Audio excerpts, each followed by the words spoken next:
Pelaksana tugas Gubernur Aceh Nova Iriansyah mengatakan sekolah vokasi sangat penting bagi pembangunan di Aceh. Menurutnya, lulusan pendidikan vokasi mampu untuk memenuhi standar kebutuhan dunia kerja. Dengan demikian jumlah pengangguran bisa ditekan, sehingga bisa menurunkan angka kemiskinan di Aceh. Selain itu, menurut Amatan Nova, UN berbasis komputer untuk siswa SMK itu berjalan sesuai dengan harapan.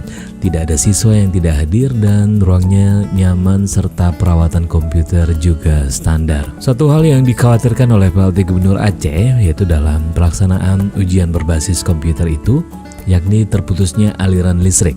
Namun demikian pihaknya telah berkoordinasi dengan PLN untuk antisipasi.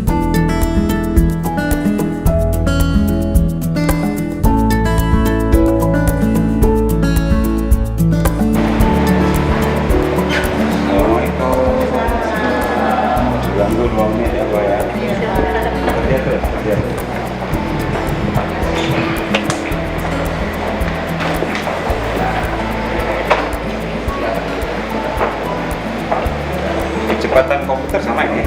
Sama. Pasti sama ya? Iya.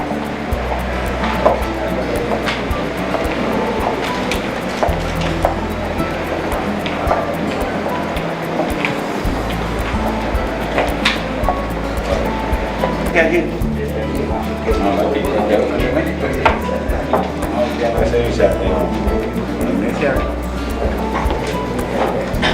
Pak tinggal. Doi. Beres kan? Enggak. Kamu nunggu kapan? Banyak. 18. Wah, kali. Biar tak kencang.